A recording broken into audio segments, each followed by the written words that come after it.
Bismillahirrahmanirrahim. It's with a certain sadness that I introduce the next speaker, my dear friend Emma Clark, who at the last minute unfortunately was not able to be with us due to some she was boarding her plane, but due to some bureaucratic snags at the airport she was unable to come. But it's with pleasure that I also introduce to you Nicholas Boylston, who will read her paper in her place. Mr. Boylston is a PhD candidate at Harvard in Islamic Studies and specializes in Persian literature. But I also want to say a few words about my friend Emma. She, all of her life, and I've known her for many, many years, she's nurtured a great love of beauty and the sacred, particularly in Islamic art. As you'll see in your brochure, she teaches at the Prince Charles School of Traditional Art, and she especially, is especially interested in the Islamic gardens. So it's with sadness and pleasure that I present to you her paper read by Nicholas Boylston. We will start. She wanted to start with a couple of minutes of music, so we will have 2 minutes of the music that she chose, and then Mr. Boylston will read her paper.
Before I begin to read the paper, I just wanted to say how sad I am that Professor Clark couldn't be here herself, and we've really missed out on her presence, and I apologize that you'll have to put up with a very poor substitute.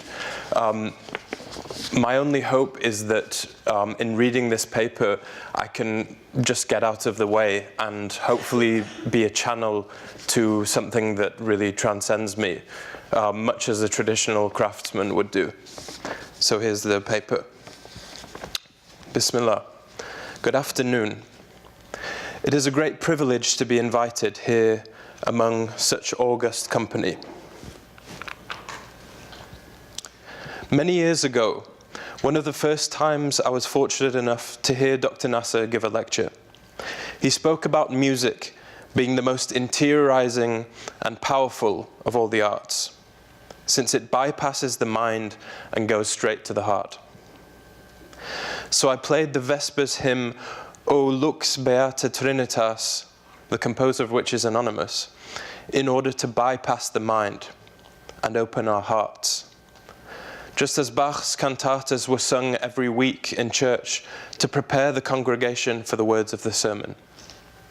So consider yourselves prepared.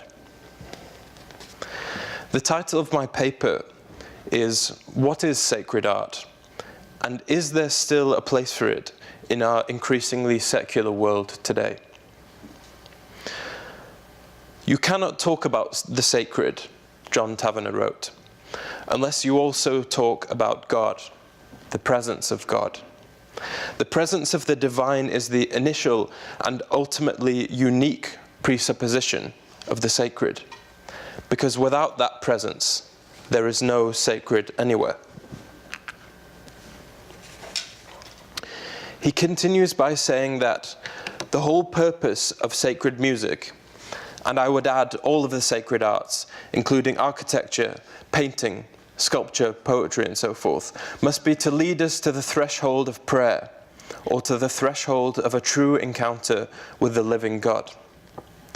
For the sacred is prior, ontologically prior, to art, and is totally unaffected by anything art can do or cannot do.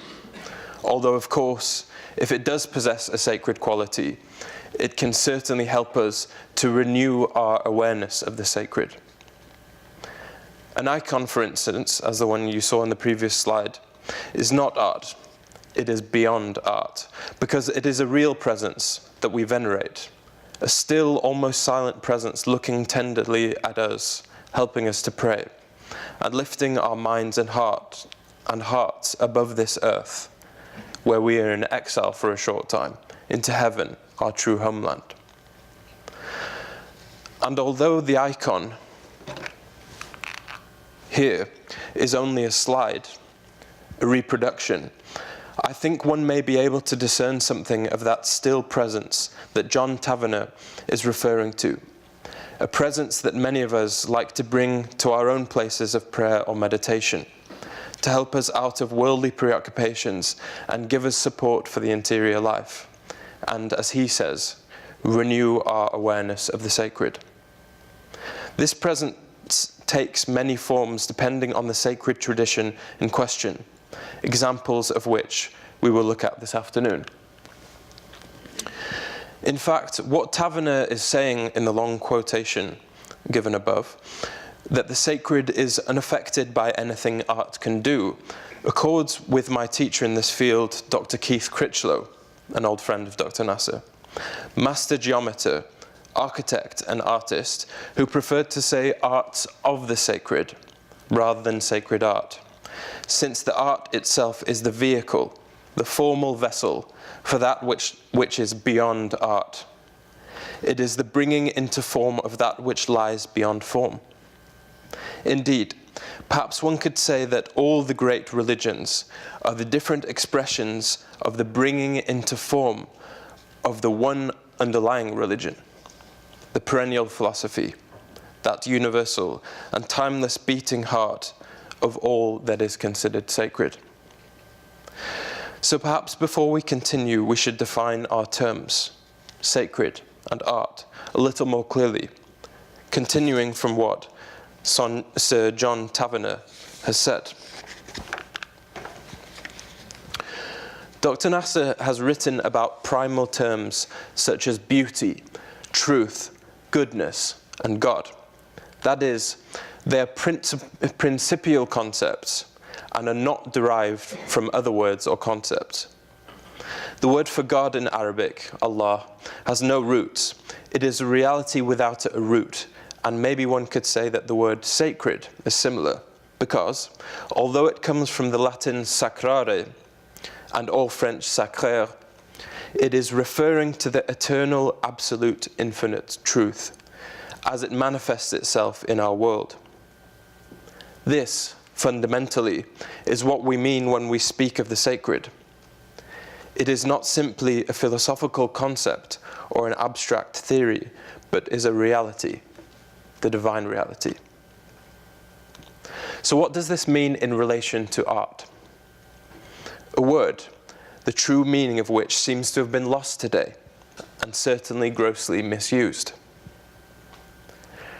From the definitions of art in the dictionary, two principal points emerge. The first is that art demands both skill and knowledge on the part of the practitioner. And the second is the idea that the so-called fine arts, mainly painting and sculpture, are separated from and are superior to the traditional arts and crafts, which have a practical function in daily life. This distinction is wholly modern, although it developed gradually in Europe over several centuries since the Renaissance. One could say that this distinction is a reflection of the primarily secular world we live in here in the West. That is, the so-called fine arts have today the place of the formerly highest placed sacred art. Today's fine art seems to have been hijacked by the contemporary rage for conceptual art and installations, such as this large steel bucket. And this conceptual art is considered to have the greatest so-called intellectual content in the modern sense of the word intellect, meaning rational and clever, as opposed to the true intellect. The true intellect, the focus of this conference, that highest heart-enthroned faculty with which we may truly perceive and appreciate the sacred. From this perspective, the contemporary one that is, the crafts are considered inferior as they are used for such basic purposes as eating and drinking and embody nothing beyond this practical function. Indeed, in the UK, many of the so-called chattering classes, in search of something intellectually stimulating, crowd into museums on a Sunday to look at the fine art instead of going to church, hoping subconsciously maybe to find works that may move them more profoundly than other Sunday activities, such as visiting the hardware store or going shopping. Formerly, in the Middle Ages, and in traditional societies which were centered on the sacred, all art, to a greater or lesser degree, was made with love and care from natural materials, was well informed and integrated into daily living. Its beauty was both a subtle teaching and a reflection of the divinity which penetrated the whole of life. Beauty, as Ananda Coomaraswamy wrote, is about cognition. And the appeal to beauty is not merely to the senses, but through the senses to the intellect. That is the true intellect referred to just now. Coomaraswamy refers to Dante, who described his Divine Comedy as having a practical purpose, exhorting us to marvel at the teaching that conceals itself beneath the veil of the strange verses.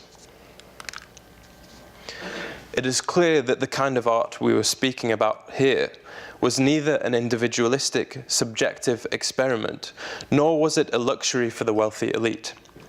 And there was certainly no place for the concept of art for art's sake. It was art for God's sake. And perhaps you know the rhyme. First there was art for God's sake, then art for man's sake, then art for art's sake, and finally, no art for God's sake. It is no accident that the traditional artist or craftsman was by and large anonymous, like the composer of the piece we heard at the beginning, since his role was to make art that was fundamentally about something far larger than his or her own self. Echoing Rumi, "I am the flute, Lord, thine is the music." Indeed, one of the best books today about traditional arts and crafts, focusing on the Japanese tradition, is called The Unknown Craftsman. An artist or craftsman of this kind of art needed, and still needs, to prepare him or herself carefully before embarking on the work, through submission of the ego, through prayer, meditation, perhaps fasting, emptying themselves, vacare deo, in order to be the flute, or the paintbrush, or the chisel, or in this case, the compass. This is partly why the tools of a traditional artist are so precious. since they become, as it were, an extension of the maker themselves. They are the focus of the balance between the head, the heart, and the hand, the channel not only for the artist's skill, but also his very being. This is not the case if modern technology such as a computer is used. There was in earlier times a hierarchy in the arts, with sacred art, as mentioned before, the highest, since it was direct in its content and aim of specifically aiding the worshipper towards prayer and contemplation of the divine. The interpenetration of the hierarchical levels was profound.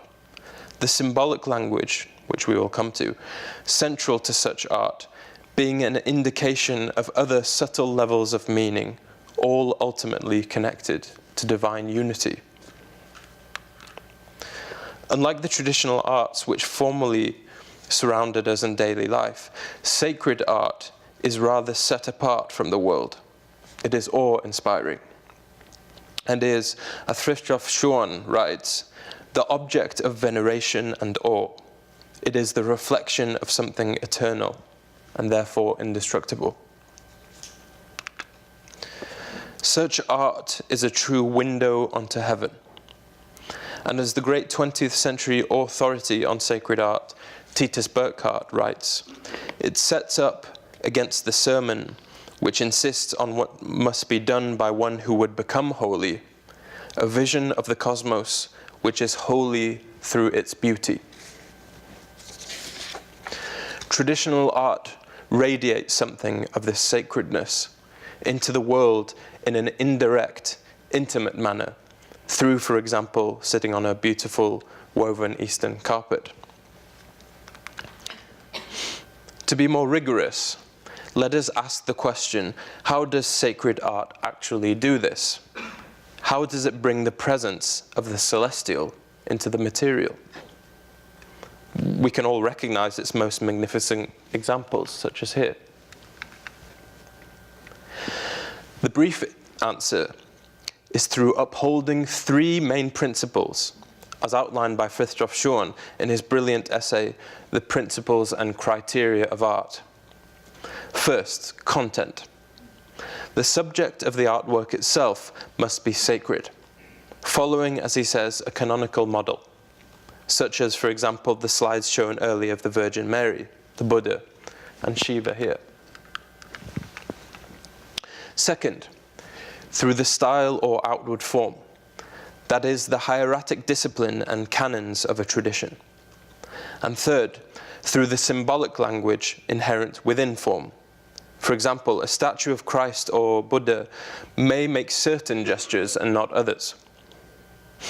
Now, this word form needs looking at. By form, we're referring to the outer shape of a work of art, the visible aspect of a thing. Not to be confused with the idea form, eidos, of Plato, which corresponds to the invisible world of heavenly archetypes.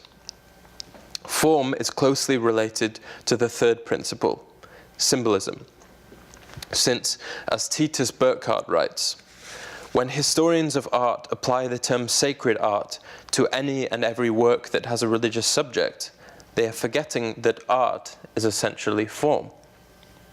An art cannot properly be called sacred solely on the grounds that its subjects originate in a spiritual truth. Its formal language also must bear witness to a similar origin. And Titus Burckhardt explains that this is not the case with, for example, Renaissance or Baroque religious art, whose subjects may be religious, as here in Raphael's Transfiguration, but whose form or style is no different from the profane art of the period. This style reflects the fundamentally humanist outlook of the Renaissance. Martin Ling's saying that humanism is a revolt of reason against the intellect. And such art has lost the medieval outlook wherein the spirit was foremost, powerfully conveyed in the icons shown at the beginning, which, even if they happen to have been created in the Renaissance period around 1500. So the form itself must reflect the spiritual vision of a particular religion, since there is a rigorous analogy between form and spirit. What does this mean exactly? Well, compare, for example, the Raphael just shown to this, Simone Martini's Annunciation, where sacred canons of representation have been followed, giving the subject, through an almost flat, two-dimensional perspective, a certain abstract formality and dignity. It is not a painting of a human being in the mold of Raphael, but rather the result of the artist's vision, given form via certain rules of expression handed down by tradition. Thus, one could say that this painting radiates divinity and a powerful sense of the sacred, whereas Raphael's painting impresses us with the artist's skill in his depiction of the human body, but perhaps not a lot more. Therefore, through a radical change in the formal style, a whole alteration in perspective is apparent. This image by Simone Martini is clearly supra-individual. The artist not only transcends himself through skilled and humble participation in the chain of transmission from master to apprentice, but also, through his method, succeeds in depicting something of the heavenly grace of the Annunciation. Tradition safeguards the sacred, if you like, protecting against the possible interference of the artist's ego. This is very clear in Islamic art, for example, since the formal expression is via the three main objective elements central to this art: calligraphy, geometry, and arabesque or islimi, all of which you can see here. There's a fundamental order transmitted via these means through the clear, sensitive, and knowledgeable employment of proportion, harmony, balance, rhythm, and colour. A beauty of calm repose is conveyed, reflecting the unity of spirit that is fundamental to the civilization of Islam. Now, the self-expressive age in which we live means that order and discipline in art is not very fashionable, and I am all too aware that, present company excluded possibly, most art students do not agree with what may seem a too rigid definition of form in sacred art. That is definitely the issue that brings up the most questions in my own seminars on sacred and traditional art.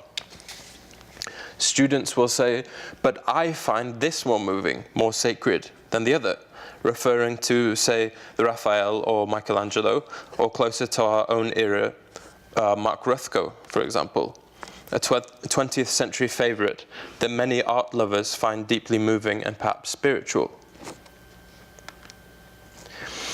I should say something here about symbolism, the third of the three principles mentioned earlier for sacred art, as well as traditional art. As mentioned, Titus Burckhardt writes that there is a rigorous analogy between form and spirit, and the language of this analogy is symbolism.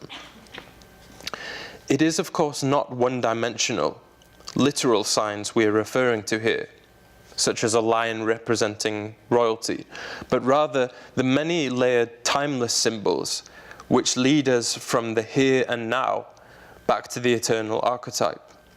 For example, the great primordial symbols of the circle and square, which in all their infinite manifestations, from a Byzantine church in Italy to the domes of mosques in Cairo, to an Islamic geometric ceiling, are always echoes of the celestial canopy hovering above the square of the earth.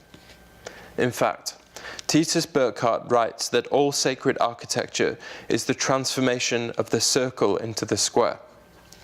Etymologically, symbol comes from the Greek meaning to throw together, as opposed to diabol, to throw apart. Thus, in relation to sacred art, the symbolic form is a bringing or throwing together of earth and heaven, symbol and archetype. In the Quran, it is many times mentioned that everything in creation is a symbol, ayah, or mirror of the higher eternal world, as in the verse, and of his signs is the creation of the heavens and the earth. This brings us on to what may be considered the greatest sacred art, virgin nature. The whole of nature being a symbol, since she is pure and untouched divine creation, and is open to all, regardless of background or creed. As Mark Perry writes, nature is the first and last revelation, because it is the scripture of the eternal. The trace of his hand is found in every rippling field of grass, or fluttering leaf, or silent flower. To read them is to help recover our roots of immortality. The question here is, as with human-made sacred art, who still knows how to read them? For Native Americans, of course, nature was, and for some still is, their religion, and reading her was and is a way of life. In fact, it may be that today more people read nature as a book of sacred knowledge than we imagine. Since tradition here in the West has by and large disintegrated, it is often through contemplating the majesty and beauty of landscapes and nature that provides the clearest path to recovering our roots of immortality. Through immersing themselves in nature, as great artists and ordinary people have done and still do, they begin to understand what the Persian poet Sa'di wrote. To the eye of a discerning man, every leaf upon a growing tree is a book imparting knowledge of our Creator. And in my own particular field, the gardens of paradise in Islam, there is no doubt that the art of the Islamic garden, based as it is on a heavenly archetype described in the Quran, provides a powerful opportunity for renewing a sense of the sacred. Such an artist was Samuel Palmer in the 19th century, about whom Brian Keeble, an old friend of Dr. Nasser, has written a brilliant essay. In Palmer's so-called Shoreham years, when he was in his early 20s, he did not copy what he observed, but guided by inner contemplation and vision, expressed nature internally, as it were, piercing the veil of outward phenomena to give a taste of the inner mystery. And Professor Clark apologizes that this slide doesn't really do justice to this exquisite piece. Others who also became absorbed in nature's transcendent beauty as a vehicle for expressing a sense of the divine, even if they've not put it thus, are Henri Rousseau, Claude Monet, and Gauguin, all of whom may be said to have been attempting to depict paradise in their own unique ways. Such art does not follow the principles I've been talking about. So can it be considered sacred art? I'll leave the question open. But nevertheless, there's no doubt amongst many that something profoundly spiritual is presented here in these three artists I've selected, and there's many others to choose from, who give art lovers greater reward than only aesthetic pleasure, and whose work may well help reawaken a sense of the sacred, together with that symbolic consciousness that used to be our natural state. This leads us on to the second question of my talk. Is there a place for sacred art in our increasingly secular world today? From the hordes of visitors to the recent Monet exhibition in London, it seems that there is indeed a very important place for such art, which may not, strictly speaking, be considered sacred according to our principles, but which nevertheless transmits qualities of beauty and nobility needed more than ever before in our world of fast-growing urban sprawl and ugliness.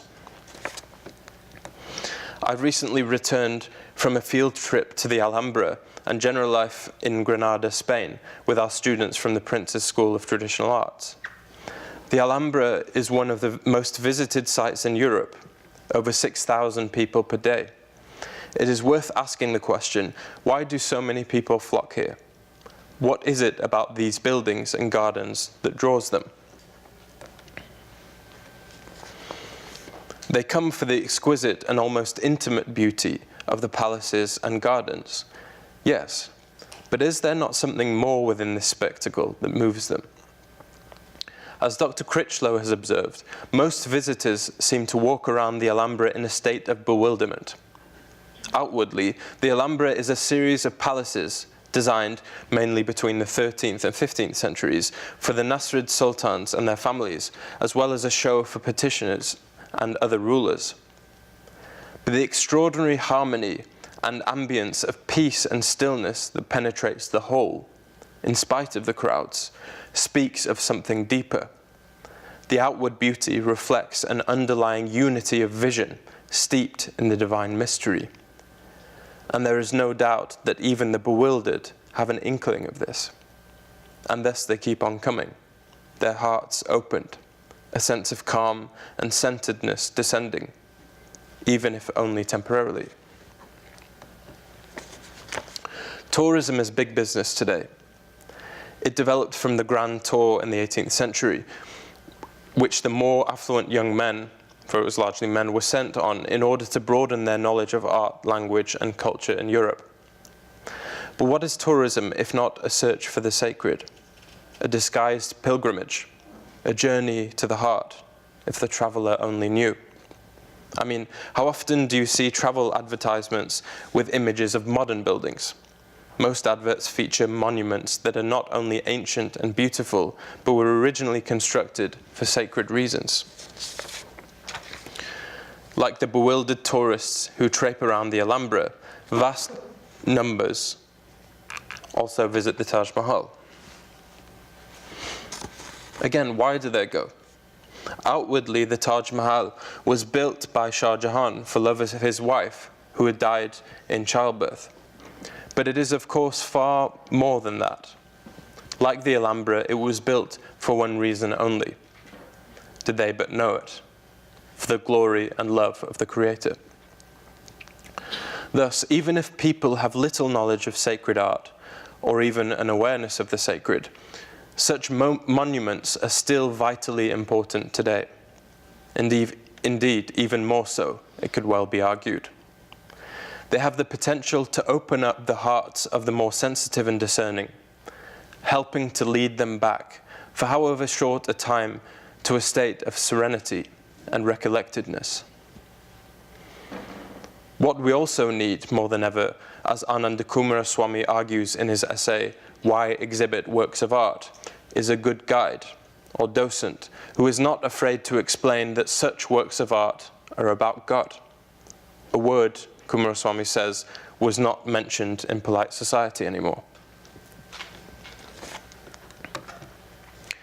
It is also interesting to note that there are now 3 million visitors a year to Mont Saint-Michel in France, and the number of pilgrims walking the Camino, the pilgrimage to Santiago de Compostela, has increased year on year from 1,000 in 1986 to 260,000 in 2015. Such great examples of sacred art and architecture as the three just referred to, the Alhambra, the Taj Mahal, and Mont Saint-Michel, and the number of visitors they attract each year is testimony to the great need for such centers of beauty and holiness, or barakah. Today, more than ever, people struggle to live in a contented life, to say the least. The statistics for those on antidepressants in the UK are deeply alarming, not to mention drugs and alcoholism. And the issue of mental health looms ever larger while healthcare systems struggle to cope or governments fail to care. And this must be due to a very large extent to a loss of the spiritual dimension in our lives, however much secular people may deny it. And many of us spend a lot of time planning how to find unspoilt places in the countryside to get away from it all. What they are looking for, to slightly paraphrase Lord Northbone, did they but know it, is not so much natural beauty but communion with God. It is that too that the lover of flowers and nature is really seeking. So, more than ever, is the art of the sacred important today. And this is not only for the art lover, but even more, the artists and craftsmen themselves. My experience teaching for over 20 years in an art school has demonstrated how frustrated and lost students feel when they attend an art school which no longer teaches techniques and skills, let alone meaning in art. They are simply given a space and told to create, with very little in the way of guidance. The few who come to us at the Prince's School generally breathe sighs of relief, because at last, not only are they taught art and craft skills, but also that art has a meaning and is allowed to be beautiful. Plotinus wrote that one should not go to images of beauty, but to beauty itself. But how is this possible? Dr. Critchlow said, "It is the intention of aiming for it, the act of aspiring towards it, if you like, that brings about the beautiful. If this is a sincere aim and one is an empty vessel, then inspiration or grace will descend." So, with an open heart and a certain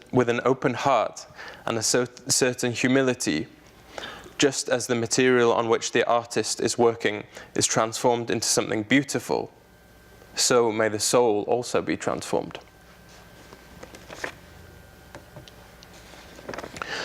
Dr. Critchlow wrote at the end of his piece presented here at this conference that sacred geometry is active prayer.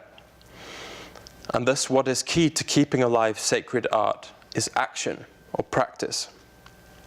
Just as prayer requires renewal several times a day in order to keep the presence of the sacred alive constantly, so art requires a dialogue between the artist and his or her materials, honoring the subject matter, the tools, the materials, as well as the initial course of the intention, not to mention the viewer, who is offered the opportunity to taste the sacred realities that the resulting work may impart by the grace of God.